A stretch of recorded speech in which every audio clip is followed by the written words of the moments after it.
Stories are the most powerful thing on earth. They are literally life and death. Wars are waged based on the story of who is the hero and who is the villain. You are the result of a story your parents told each other, the one-night stand, the soulmate, and friends who became so much more. Life and death. So wouldn't you like to understand them better, these stories? How Story Works, an elegant guide to the craft of storytelling by Lani Diane Rich, demystifies stories and helps you understand why you love what you love, why you hate what you hate, and why prologues are almost always a bad idea. How Story Works by Lani Diane Rich. Available on Amazon in ebook, audiobook, and paperback form. Get your copy today.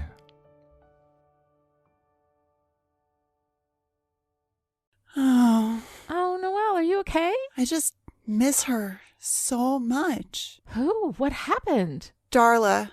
Darla? She would have loved being in this episode. Well, maybe not this episode, but don't worry. You'll see Darla again. No, she's gone. He staked her. I saw it. Oh, honey, no. This is the Buffy verse. No one stays dead. Except Tara. Lani? I'm just going to need a minute.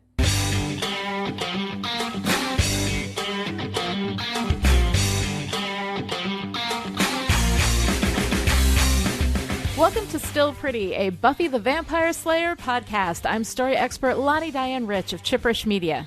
And I am sparklingly normal film scholar Noelle LaCroix. And we're here today to talk about I, Robot You, Jane, the 8th episode of Season 1.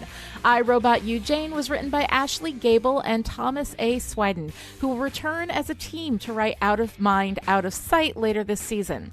This episode was directed by Stephen L. Posey, and this is the only episode of Buffy he will direct. A warning before we begin, every episode of Still Pretty talks about each episode within the greater context of all of Buffy, and as such is fully spoiled.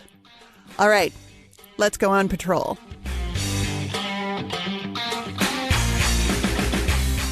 I, Robot You, Jane opens in 15th century Italy with a demon named Moloch the Corruptor demanding love from his followers and then destroying them to increase his own power. So, you know, your standard malignant narcissist. A monk manages to pull the demon's essence into a book and then stores it away in a box, because that always works. And guess which unassuming high school library it ends up in? Oh, great. A book. Computer science teacher Jenny Calendar taunts Giles with modern technology, then leaves Willow to scan the books, which she does, inadvertently releasing the demon Moloch into the internet. Posing as a teenage boy named Malcolm, he starts flirting with Willow, raising Buffy's suspicions. Malcolm said you wouldn't understand. Malcolm was right. Moloch starts drawing in techie boys Fritz and Dave, who start acting weird. While Buffy follows Dave to a computer research lab, Moloch flirts with Willow and knows things about Buffy he shouldn't know. Dave sends Buffy to the locker room to talk to Willow, and Fritz tries to electrocute her in the shower, but Dave warns her before she gets seriously hurt. Buffy, get out! Moloch gets Fritz to kill Dave, making it look like a suicide, while Giles puts the pieces together and realizes that Willow scanned a demon into the internet. When they try to delete the file, Moloch stops them, and then Buffy goes to the computer lab to look for Willow, but finds Dave's body instead. Dave. He's dead. How? Well, it looked like suicide. With a little help from my friends? Willow goes home to an empty house and ignores her email, at which point Fritz knocks her out with chloroform. While Xander and Buffy head to Willow's house, Giles tries to figure out a binding ritual and calls Jenny Calendar in for help catching Moloch. There's a demon in the internet. I know. While Jenny and Giles try to figure out a way to get Moloch back into the book, Xander and Buffy hightail it to the computer research lab where Willow's being held by Moloch, whose essence has been transferred into a robot body by mesmerized scientists. Moloch kills Fritz and then tries to woo Willow. I brought these humans together to build me a body, but you gave me life. Took me out of the book that held me. I want to repay you. By lying to me? By pretending to be a person? Pretending you loved me? Giles and Jenny start the binding spell on the internet as Buffy and Xander are trapped in a room with poisonous gas flowing into it. Moloch tries to convince Willow to love him, but she resists, and he does not take rejection well. But I love you. Don't say that. That's a joke. You don't love anything. You are mine. I'm not yours. I'm never gonna be yours. Never. Pity. Just as Moloch is about to kill Willow, the binding spell works and Moloch is weakened. Giles commands Moloch out of the internet, and Buffy and Xander run into the room and run out with Willow. Moloch, still alive in the robot body, tries to punch Buffy, but she moves out of the way and he ends up smashing his fist into an electrical box. He's electrocuted.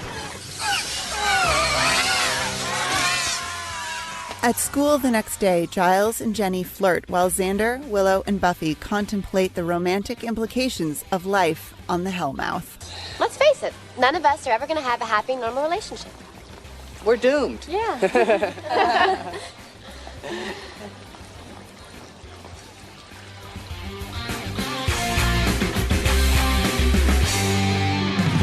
All right, so Noelle, I, Robot, you, Jane. This is going to be fun. Yeah. This episode, here's the thing. Like, usually when an episode is bad, it ends up sparking so much discussion. And I find that some of the worst episodes end up being some of the best episodes of the show that discusses them. You know, we get into some really interesting questions. There's always crunchy stuff there. Sure. There's lots of stuff to work with. In I, Robot, You, Jane, I think it's not so much bad as it is just incredibly boring. Like, I was watching this and I was thinking, do I have anything at all interesting to say about this episode? And I really, really don't. Yeah, I really wanted to say something smart and insightful about how there's deeper meaning in the toxic dude and the internet, which, I mean, lately, but Sure. There's just not a lot. There's not a lot to say there. Yeah, there's not a lot of there in iRobot. Not a lot of there. I mean, we do have some toxic dudes. Right. We have the first internet trolls, so that's kind of fun. Right. Oh, it's too bad he's not a literal troll. I know. Wouldn't that have been awesome? An internet troll who was a literal troll. Come on. A literal troll. That would have been so prescient. There's actually a fair amount of prescience in this episode, which I think is really great. But why don't we get started? There was a discussion that you and I were having kind of off mic, right? Yeah. About gendered language. We've been doing a lot of gendered language while talking about things here. And I try to be careful about that because it's not only women who are abused. It's not only women who are victims and that kind of thing. So when we talk about these things, I kind of try to spread it out. But you had some really good insights into that. So why don't we go ahead and start with that as a generic discussion, and then we'll come back to this episode. All right. I've been thinking about the gendered language that we sometimes use. And it comes up, I think it comes up mostly when we're talking about predatory behavior, and especially around things like sexual assault, either implicitly, I mean, in the way that certain characters joke or are relating to the bodies and experiences of other characters, or explicitly, like in the pack, where Hyena Xander attempts to rape Buffy. Yeah. And when we talk about these things, I mean, we tend to say men and women, when what we're talking about is perpetrators and victims, right? And we point that out. But I think a piece that we're missing with this whole gendered language conversation is that when we use gendered language, it's political. And it's important. The gendered language is important to the topic. Yeah. So I have been on Everyone I Know to watch Cameron Esposito's comedy special Rape Jokes. And I totally get not wanting to watch that based on the title. Right. For what it's worth, it's about a lot more than just sexual assault and the Me Too movement. Although, of course, she does cover that. But one of the things that I really like that she does, something she does so beautifully in this routine, is outline why she's using female pronouns when talking about targets of abuse. She says she's using gendered language, and I'm quoting her here, because patriarchy is involved in what I'm talking about. So I'm using those words as political terms. So when you and I talk about men and women in the context of Buffy, especially in conjunction with rape, sexual assault, and rape culture, we're talking about societal constructs under the patriarchy and not, say, individual listeners in our audience. Right. Some of whom may or may not be men. I don't know. Yeah. It's entirely possible. No.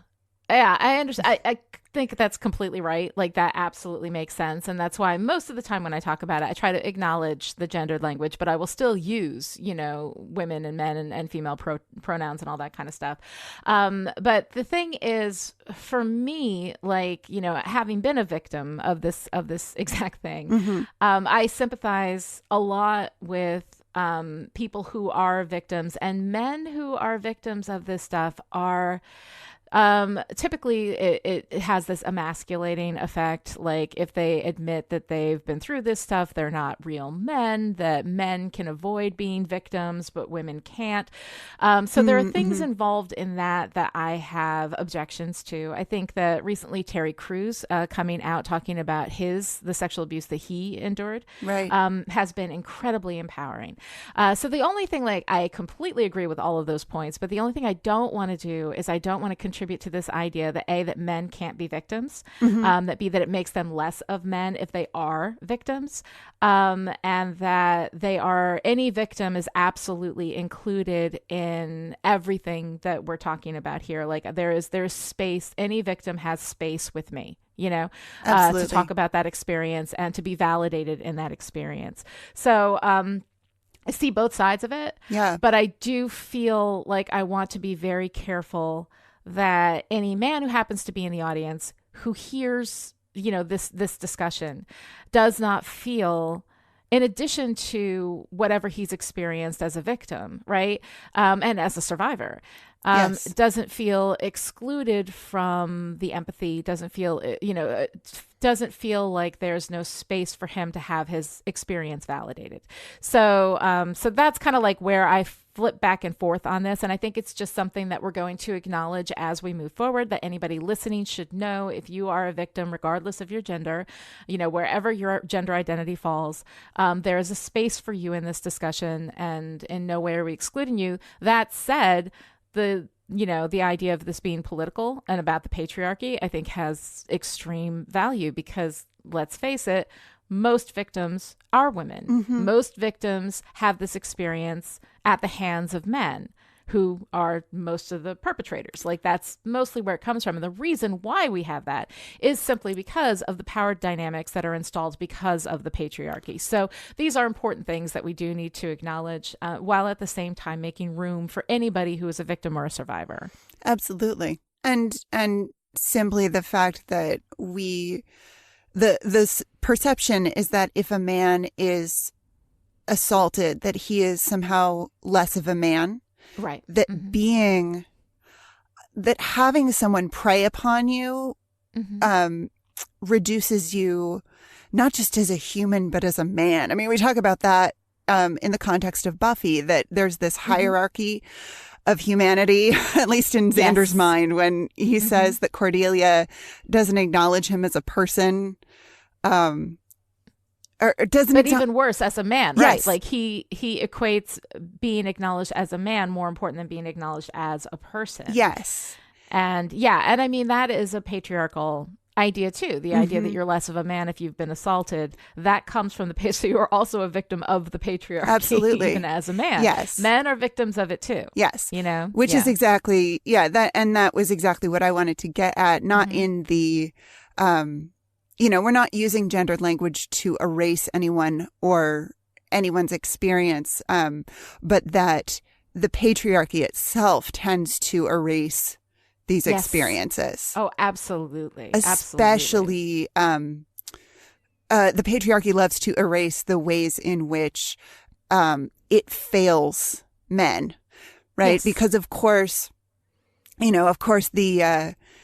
the system says that if you are a man, you are the greatest and best thing. But that's not really true, because you really have to be a white man and middle to upper middle class and, on and on and on and on. So, I mean, and this is why we talk about intersectionality.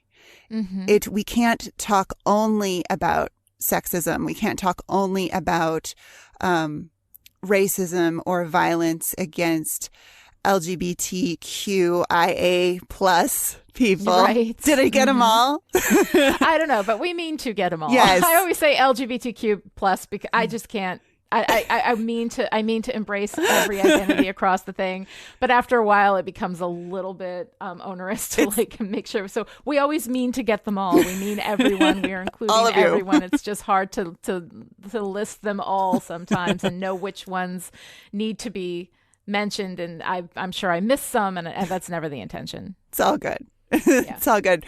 But so smash the patriarchy. Basically.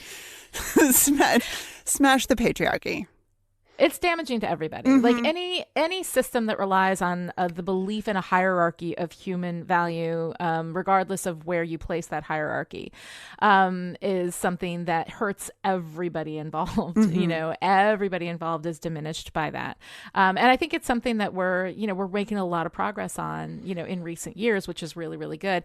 But that progress is dependent upon us talking honestly about these things and paying attention to the ways in which we use language, the ways in which we talk about these things, because a lot of these presumptions are so invisible. They're just given to us when we're too young to know to reject the premise.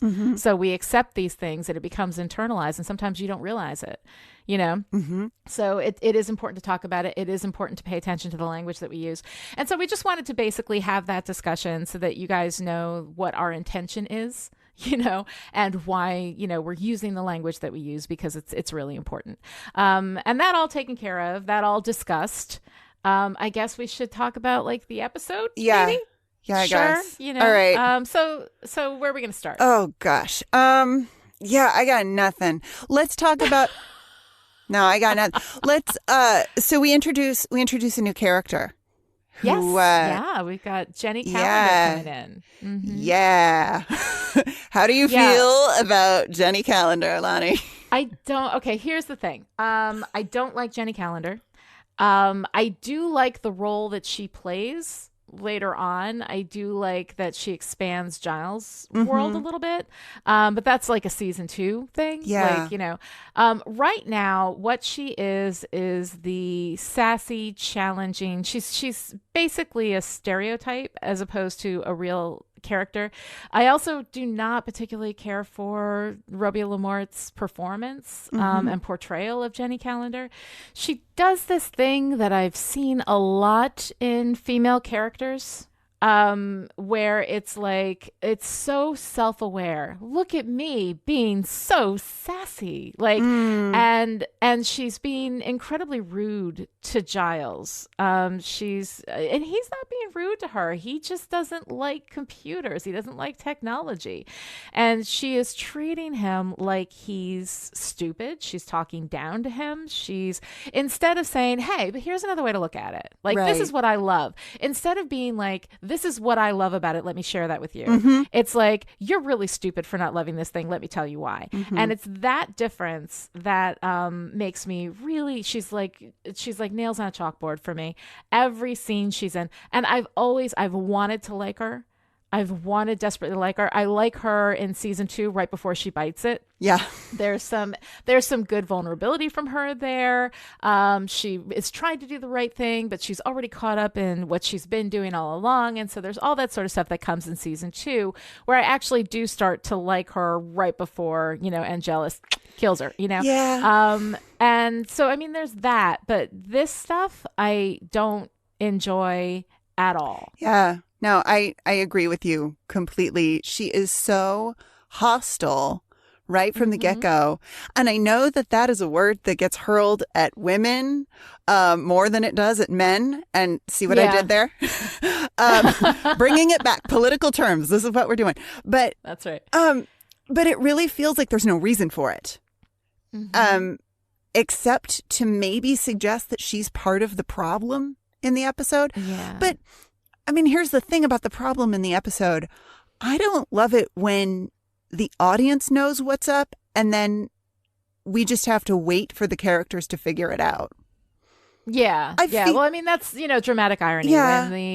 When the audience knows something that the characters don't, then that gives us dramatic irony, and we have to wait for them to figure it all out. And there's that. So that's like a well-known device. Yeah. And it doesn't necessarily bother me, but I think that like it can, like any device for writing, it can be used well and it can be used poorly. And I'm not sure it necessarily serves this, this story well, although this story isn't served, I think, by anything except Giles. Like, I love Giles in this story. I love the way that he is really the example of, how he stays faithful to the things that he loves and the reason why he loves them. I mean, he does call it like the idiot box or the demon box or this dread machine and all that kind of stuff. And I appreciate that, but it's never, he doesn't slam Jenny. Like, they have this argument back and forth in which she is actively aggressive and really absolutely hostile towards him. And he just simply defends his position, and he, and I think that part of it is that they're building up this romance with Giles and Jenny. Yeah. And so they want to have that. There's people just love a bickering romance, right? Yeah. But a romance isn't good until people work together. And at the point where they're working together, where he says, "Oh, there's a demon," and she goes, "I know," and she's a techno pagan. I'm like, all right. Yes. All right. I'm here for this. Like, I like the idea of the techno pagan. Yeah. I like the fact that she knows all this stuff. I like the fact that she's there on the Hellmouth. I like that she has resources to figure this out and help him with that. When they're working together, I like it. When they're bickering, I hate the relationship. Yeah. It doesn't, it's this imbalanced force with their energies and not in a way that works for me. I think that can work. The only way that I make her hostility work is to headcanon this whole backstory about how she's way insecure because, she comes to this Hellmouth library and here's this librarian and, oh my gosh, he's so dreamy and I have to work with him, but I can't have feelings for somebody I work with. But it's so high school. It and really we're in is, a high school environment, but she's an adult. Yes. Like, she should be, but I mean, like, I think that this performance comes from that sense of insecurity. I think that this, this self-aware, aren't I so cute as I slam everything that you believe in, like, all of that speaks absolutely to insecurity, and the way that it's played is insecure. And I think that's part of the reason why it bugs me, because it's like, okay, grow up just a little bit. And especially because we've had this, we've talked about grown women in the Buffyverse are not really, batting 1,000 here. No. It's not good. They're not even batting 500. And so we've got Jenny, who appears to be like a good, woman for a given value of good, right? Right. Grown woman. She's still extremely immature in a lot of ways, and she's got a lot of insecurities, and it's all coming out in this way that is really, really uncomfortable. But she's capable. She's not evil. Right. She's able to help Giles. And again, like I said, they work really well together toward the end of the episode, which I like a lot. So, I mean, we're getting, I think, closer to a positive, grown, female role model, but we're not exactly getting there yet. Yeah. I mean, she knows she's knowledgeable. She knows, yeah, and she knows the students too. She knows who Buffy is. Yeah. She knows, she knows that Buffy's not supposed to be in the computer lab at that particular for that particular period of her day. Right. She notices that Buffy and Xander are in the library a lot. She knows that there's a demon in the internet, and she knows her demons. I really, really enjoyed that when not only does she know that there's a demon in the internet, but then she's got this whole mental Rolodex of demons that she's going through. The capability. Yeah. Capability is always awesome. Yep. I love capability. And when we see that in Jenny, it speaks well for her. It does more for her that I like it. But then we end on this stupid note, I don't dangle a corkscrew from my ear, or that's not where I dangle it, she says. Yeah. Right. And it's, what is that? Like, rar. First of all, right, exactly. I mean, Wow. Oh, she's sassy. She's so right, and that's supposed to be sexy. But I mean, if you're thinking about where you're going to dangle that kind of thing, like there's various places on a woman's body that she might pierce for a number of different reasons. But the only place that she could get away with that while wearing it, like, can't be from her nipples because that's a huge dangling corkscrew, right? So it would have to be from her, from her labia or whatever, in which case she's not wearing underwear, which is also like supposed to be this sexy thing, and a short skirt, and apparently it fell off while she was in the library. And how do you what? Yeah. How do you? Why would you? What is that? I mean, everybody's got their own thing. Like, I'm not going to judge, but somebody chose to write this particular thing into a script, and then as you wonder about it, and your mind ticks through all the possible places that she could have A, worn it, and B, had it fall off in the library, and what the circumstances would be for that, it brings you to this whole place that I don't think speaks well for Jenny. No. No, and it doesn't and it doesn't speak well for the way that the writers see her. That is a very like high school fantasy. Ooh, she's dangling it from a sassy place, and not wearing underwear, and it's this very like the male gaze in concept. Yes. If not in action, and it's really uncomfortable. Yeah. Yeah, she's got this whole they're trying to do this whole she's so edgy thing with her, right. With her leather jacket and her way she's so relaxed around the students. Like she's got this kind of relaxed and groovy vibe in the way she talks to the students. And it's not, I feel like they're trying to make a bad girl. I'm using air quotes, but a bad girl, but a good bad girl. Right. And no. It's not. And that's the thing. It becomes a stereotype and she's not a character. Yeah. She's this cardboard stand-up of, who's the sexy computer science teacher that's going to, win Giles' heart. Yeah. And the thing is that while we present her as a romantic foil for Giles, right? That she's his opposite and yet they're, attracted to each other. Giles is still grounded and balanced and respectful, even when he's talking about the things that he doesn't like about technology and he's defending his position, he's respectful about it.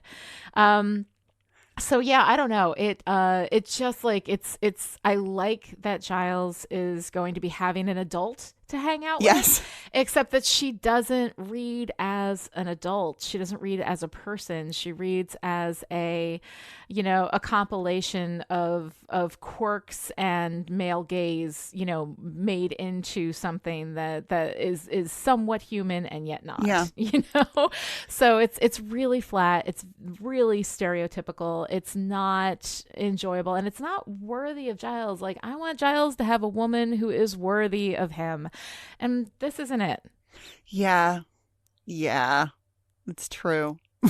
So it's not good. Okay, so the other thing that I had from this episode to talk about is the technology. Yes. The prescience of the ways in which they talked about technology in this episode I thought were really, really interesting. Yeah. We have Jenny saying in the last 2 years more email has been sent than regular mail, and it's like, oh, isn't that sweet? Oh, here we go. As here we are 20 years later with the Postal Service basically like, just send something, just write somebody a letter, please, because we're going to fall apart. The kid Fritz, who's so incredibly, and I mean, Fritz is also this stereotype of the kid in his mother's basement, just obsessed with the computers and all that kind of stuff, which is completely stupid. But he's also got that kind of Hitler Youth thing going for him. He does. He does. And also being called Fritz makes me feel like that Hitler Youth vibe may be a little more textual and deliberate than we intended. Yeah. So that feels a little bit weird. But it's like, the only reality is virtual. If you're not jacked in, you're not alive. Like, nobody speaks like that. A kid doesn't speak like that. That's nuts. Yeah. He was. So even at the time, Yeah, Fritz was way too written. And I think in a story where we didn't know that there was a demon in the internet, that it might be, he might have been a kind of a red herring for, it's the creepy, right, culty sort of kid. But we know that. Oh, but now you're talking about Hitler Youth, right? We've got the kid with his messed up paper. It says Nazi Germany was the model of a well-ordered society. Who wrote that? I didn't write that. Yeah. I mean, yeah. I feel like I saw that on Twitter last week, though. That right. God. I mean, yeah. Trump tweeted that. I believe. Yeah. Jeez. God. Okay, that's depressing. Let's not go into reality. No. Let's go back to 1996, right? Oh, do you remember modems? Do you remember when you were online and you couldn't make a phone call because you couldn't make a phone call? Yeah, your line was. No. Yeah. And you would. So you get online for like an hour, you know, and then like I remember all of that, and it's so crazy. Like you see the difference in the technology. And the thing is, like, this is something that honestly is just a me thing, you know, but every time, and anybody's listened to me for any period of time knows that every time there's old technology that shows up, I'm always like, oh my God, look at the computer, you know. They're so cute. You know, the guy with his little word processor that had that little half screen flip up, like I had one of those, you know.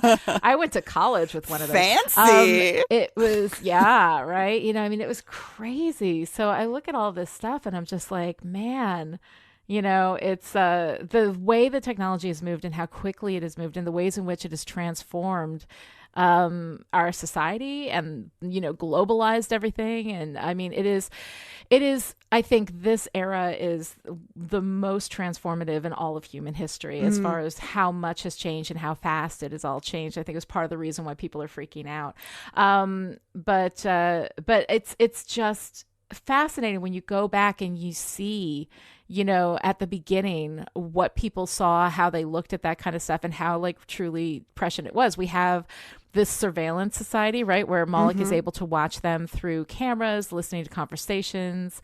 You know, Jenny, who says, you think that knowledge should be kept in these carefully guarded repositories where only a handful of white guys can get at it, which, by the way, yeah, I mean, that's kind of like what the standard power structure is really trying to do, is trying to limit access to knowledge and opportunity for, you know, for basically everybody but the white guys, you know. So it's really interesting to kind of see all this stuff. The moment where Buffy turns off the water and she says that's how droughts get started, which of course in California, you know, last year we had those horrible droughts. And this idea that, you know, Xander's like, he's in a computer, what can he do? Yeah. You know, and Buffy's like, access launch codes for our nuclear missiles. And everybody's like, whoa. You know?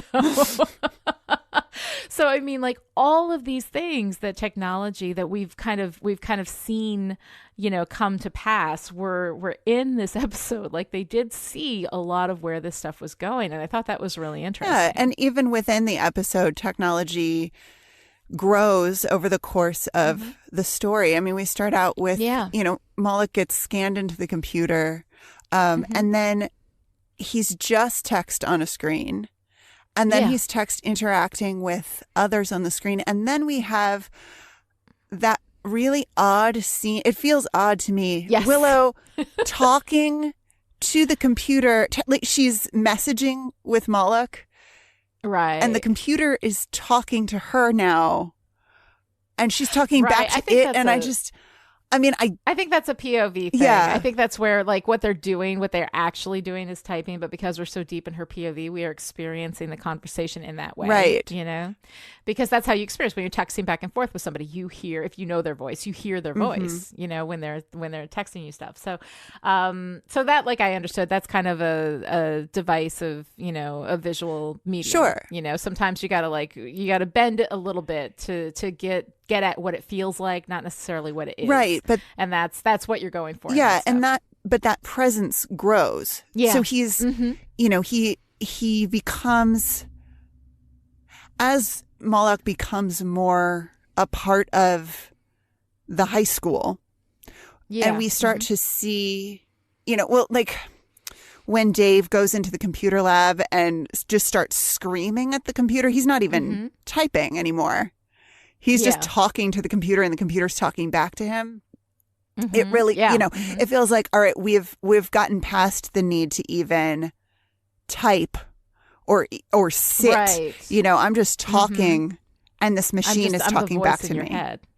Right. So no, it's interesting. And then we have that weird thing, right, where they're trying to delete the file. Yeah. And then you see this, this image of Moloch as he jumps on the screen and you see his face, leave Will alone, And then we get this whole weird thing, right, where at the end, like he throughout the thing, even in the 15th century, right, we see him, he has these followers, the followers love him, and then he kills them. Yeah. Right. I just want your adoration, and then kills them.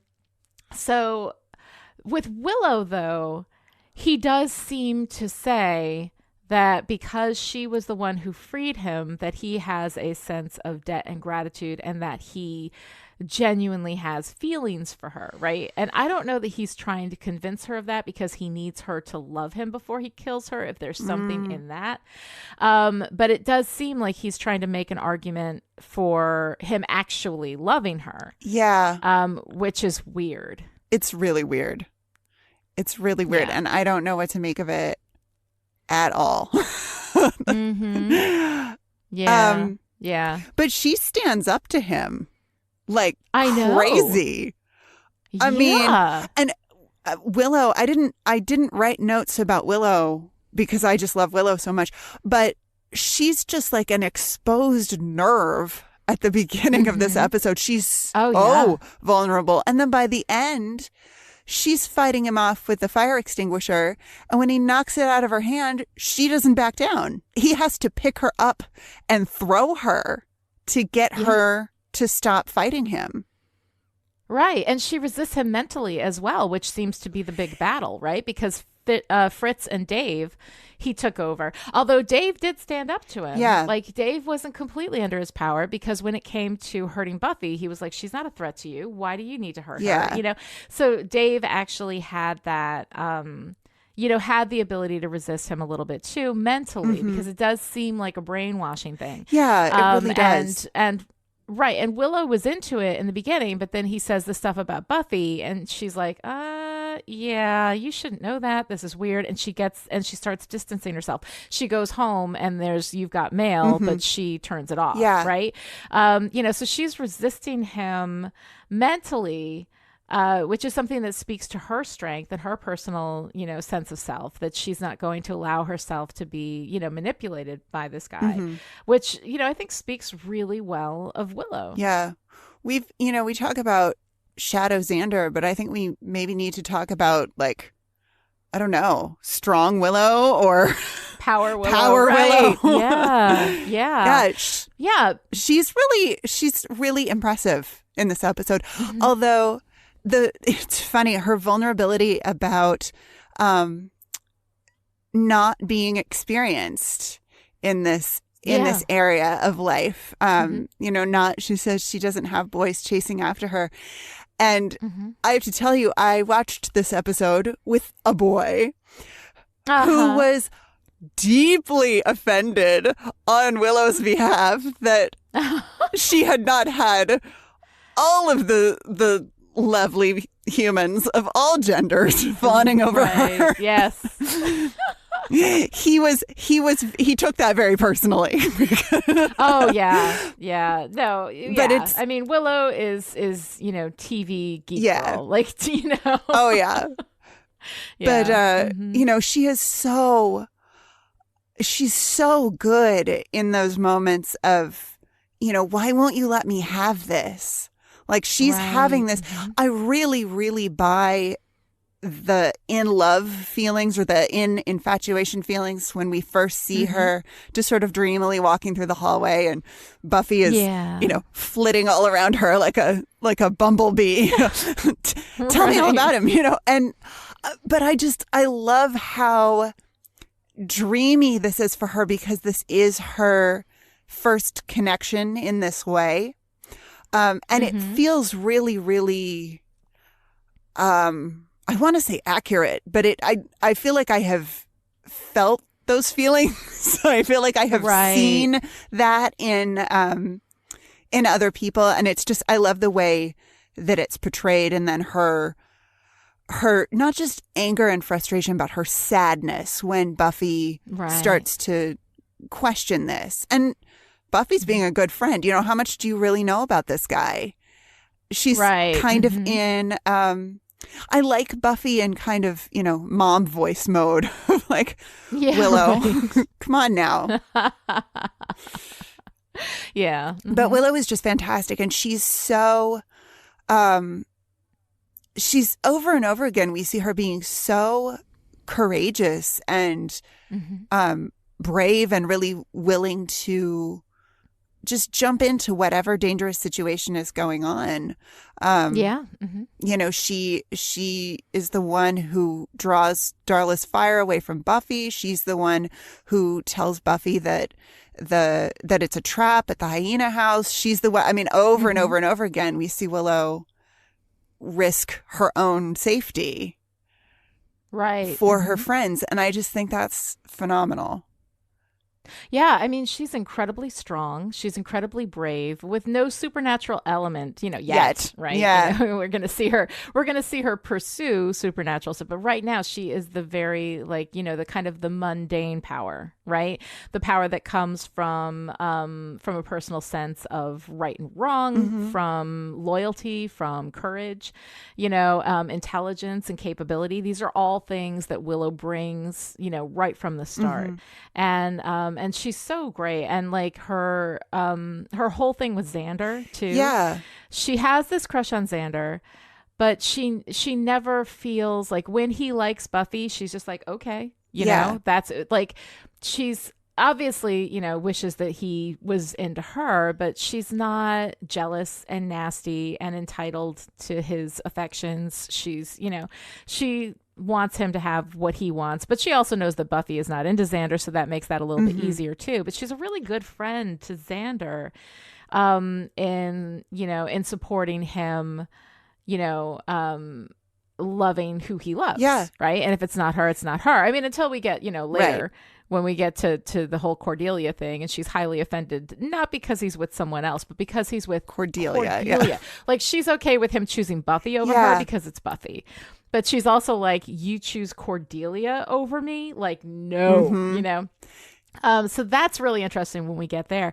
But everything about Willow, she is just like such a good, balanced, strong person with a strong sense of herself. And I think that works out really nicely for her. And I love the way that that we see that within her, like even in her relationship with this Malcolm, right? When she believes that he's just a guy, but she is still like, when he starts acting weird, she notices it and she acknowledges it instead of trying to convince herself that no, it's fine. Yeah. So yeah. Her relationship with Malcolm reminds me of one of my absolute favorite lines in the whole episode is, he doesn't talk like somebody who would have a hairy back. Right. And I have to say, I feel like it's great that is where Buffy goes. She's searching for something that all the terrible things he could be. What terrible right? turnoff. And of course, she goes to his back, and we get this great little hint of Buffy's inner life. Because we know that Buffy has seen Angel's back, and it is smooth and hairless and ripply and tattooed. Oh, sure. And so dreamy. So I love just that little hint of Buffy's, exactly. He's a vampire, but he's still a hot vampire. Right. But his back is baby butt smooth. Yeah. Oh God. All right. So I guess like what else is there anything else that you had in this episode that you liked? We don't have much for notes because we were both so incredibly bored by this episode. I mean, there were a lot of lines. There were a lot of individual lines that I liked. When Giles tells Xander and Buffy that Moloch has been released, and Xander says, "You released Moloch?" And Buffy goes, "Way to go!" Right. They're both going to come down on Giles for exactly. I mean, and Giles, Giles saying, Jenny says we need to form a circle, and Giles points out that there's just two of them, and that's really more of a line. That's It's very cute. Yeah. Oh, and I laughed much harder than I probably should have at Xander's little yelp when he jumps down. He follows Buffy over the fence. And he jumps, and he's so graceless, and there's this wonderful pain noise, and I laughed so hard. It's such a real moment. It's a nice Xander moment. I think that Nicholas Brendan brings a lot to Xander. He really does. That gives him those like adorable moments, even when Xander, a lot of the times has a lot of shadow elements. There are these cute, kind of vulnerable, really human moments with Xander that are a lot of fun. And they butt right up against those shadow moments. Which is why it's also it's really tough when he grabs Willow and covers her eyes and says, "Guess who?"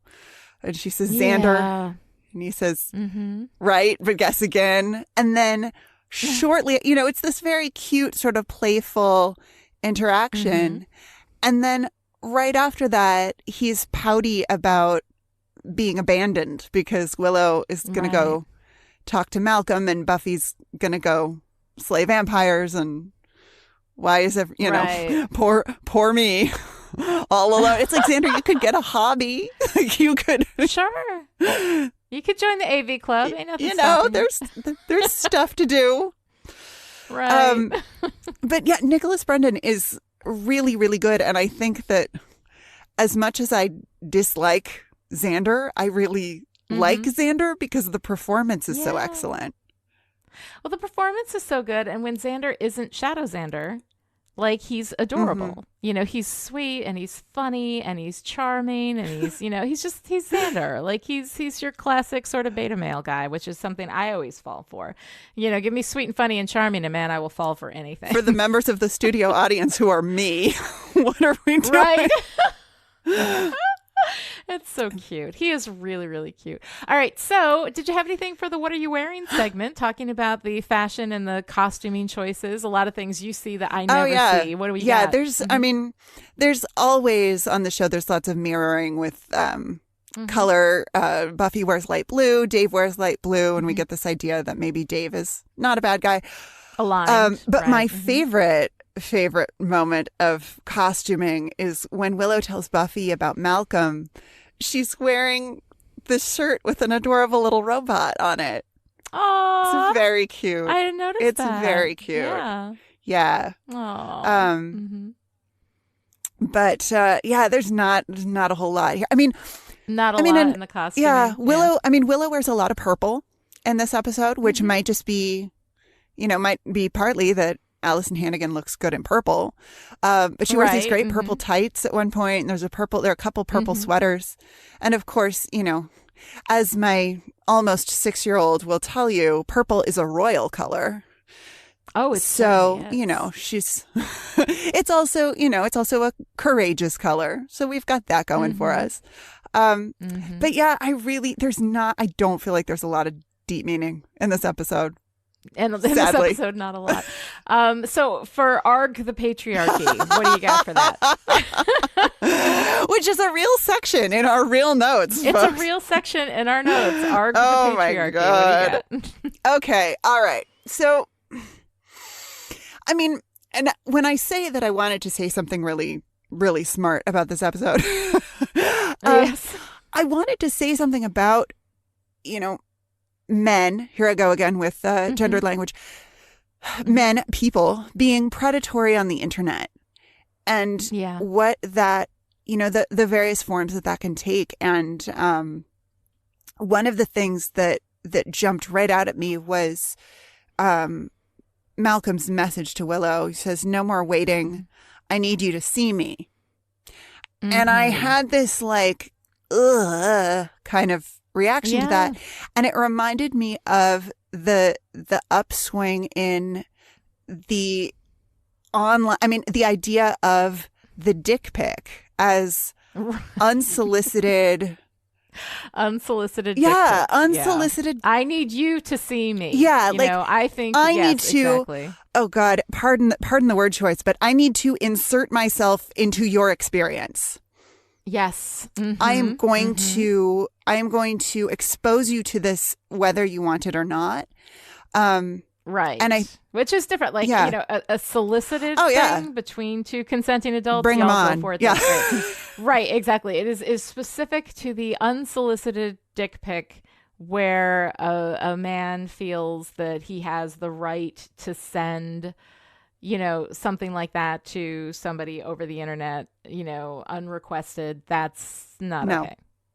No. Yeah. So there is that little element of prescience in this episode as well. Yeah, absolutely. You know, maybe patriarchal prescience. Yeah. Oh my God. But There yeah, you I mean, go. it is a real, it continues to be a real phenomenon. And I think it was a real fear in the late 90s when chat rooms were a thing and instant messaging was, and you really could be talking to just about anybody. And some of those anybody's were not safe people.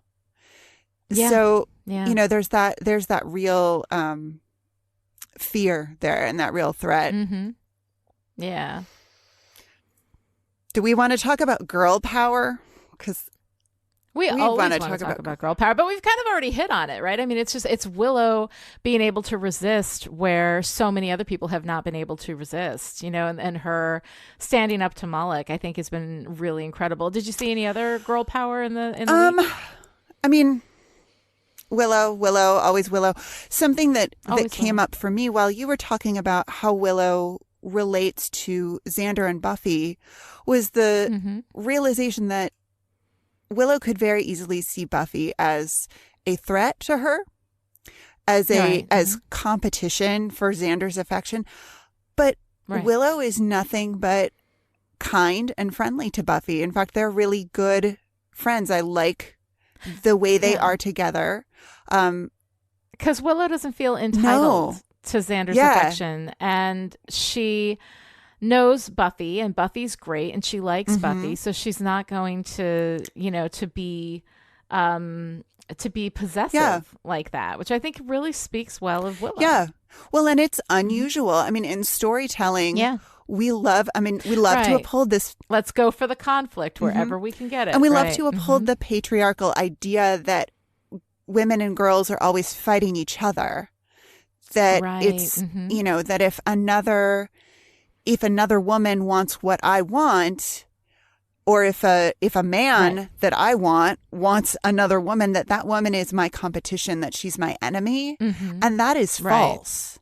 That is not, you know, that does not have to be the case. But we see so often in storytelling, girls and women pitted against each other in competition, taking out, you know, their own internalized misogyny on each other.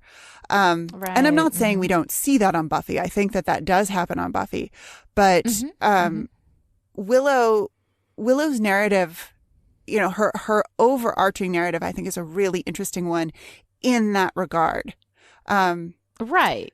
You know, and the thing is that if Xander had, you know, asked her out or was having a relationship with her, was hooking up with her, and then ignoring her, treating her poorly after having made a promise and a commitment, it would be different, right? But this is a situation where she has a crush on him. He's promised her nothing. There's been none of that between them. She understands. And if he wants, and what I really like about it is that it's about when you truly love somebody, you want what's best for them. You know, and you want what makes them happy. And so she truly loves Xander. You know, Xander has made no promises to her, has made no commitments to her. He's not making out with her in the closet and then ignoring her in the hallway. Like, there's none of that abusive kind of stuff that happens in a relationship, right? He's her best friend, and she loves him, and she wants him to be happy. You know, and if it's not her that makes her happy, then okay.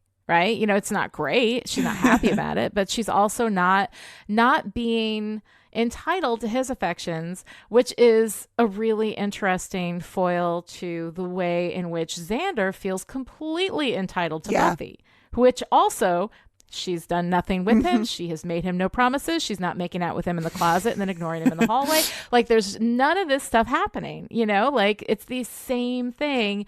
Yet we see these two completely different approaches to it. But part of that, too, I think comes from a shadow presumption, right? Absolutely. You know, that the shadow presumption is that women are long, you know, suffering and sacrificing and men are entitled. And that's what you get. So yeah, it's a patriarchal kind of thing, definitely. Also, I want to hear about these closet makeouts. Tell me more. Right. No, you know, just that, like, you know, the people that you make out with in high school that you're like not in front of people, you know, like actually that's what happens with Cordelia and Xander later, right? Making out in the closet, ignoring each other in the hallway, right? Except they're both agreed to that. They're both like, no, this is humiliating for both of us, right? You know. But I mean, that's kind of something that we see later on, you know, kind of evolve for Cordelia and Xander. And I can't wait till we get to that. That's going to be so much fun. All right. So, Noelle, I, Robot, You, Jane, what's your favorite part? Okay. My favorite part is Xander. Yay! I know. Say Have what? Fun. Okay. Noelle likes Xander. So, you know, hang on. Xander's got likable stuff. He's just got problems. Yes.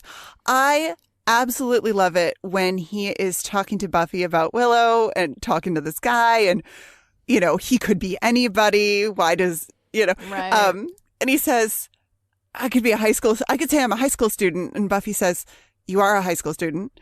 And Xander says, I can also say I'm an elderly Dutch woman. And who's to say I'm not if I'm in the elderly Dutch chat room? And let me just tell you, the elderly Dutch woman catfishing thing that is so prescient because that is such a thing. God. Oh my God. So funny. Yeah. It's adorable. So funny. The elderly Dutch chat room. That's just the elderly Dutch chat room. It's very, very cute.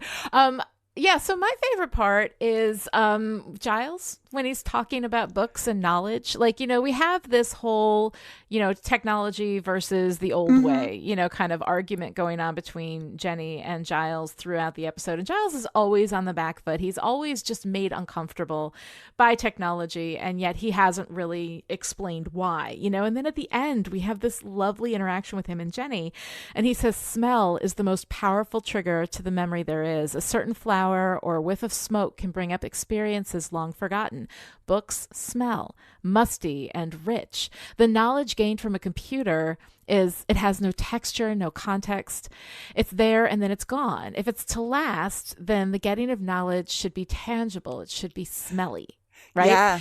And I don't necessarily agree with that as a thesis statement, but I think that what he's saying is that there's more to the experience of gaining knowledge than just the knowledge itself, that there is the context, there is the environment, and there's something in the environment for him of the you know, tactile experience, the olfactory experience, you know, the experience of holding a book.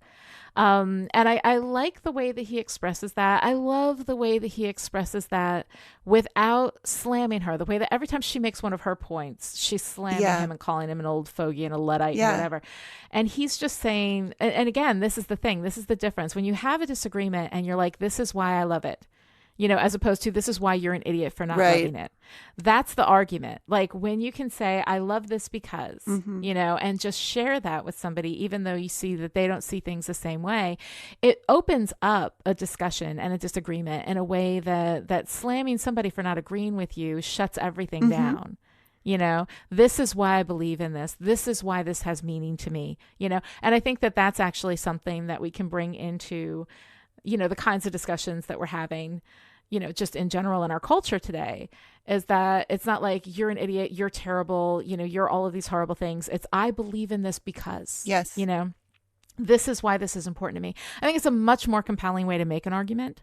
And it's also a much more inviting way for people to understand where you're coming from. Oh, absolutely. You know, so I loved that moment with Giles, and I thought it was just beautifully done. And of course, Anthony Stewart Head is just a genius every moment he's on screen. I love him. He's wonderful. And Giles is so poetic in that moment and so romantic, which is a nice counterpoint to Miss Calendar with her, you know, her sort of tough mean. Yeah. I don't know. She's her snarky bullshit. Snarky bullshit. Yeah. And he is, I mean, talk about vulnerability. I mean, loving something so deeply and in such a sensory way. Yeah. I love it. It is really wonderful.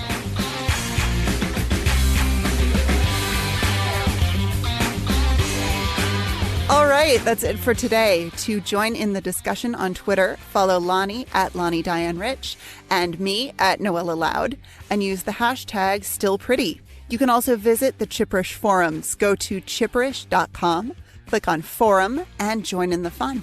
Or you can keep Chipperish Media going to the tune of $1 a month or more and gain access to the live chat in Discord, where you can hang out with me and Noelle and all the Chipperish patrons who can command a demon out of the internet without breaking a sweat. Visit patreon.com/Chipperish to find out more. You can also show your support for Still Pretty by going to Apple Podcasts and giving us a review. That is one of the most effective ways to show support for your favorite podcasts. Or you can use your social media platform of choice to tell your friends. Word of mouth is a powerful thing. Yes, it is. And we'll be back next time with The Puppet Show, the 9th episode of Season 1. Until then, none of us are ever going to have a normal, healthy relationship. We're doomed.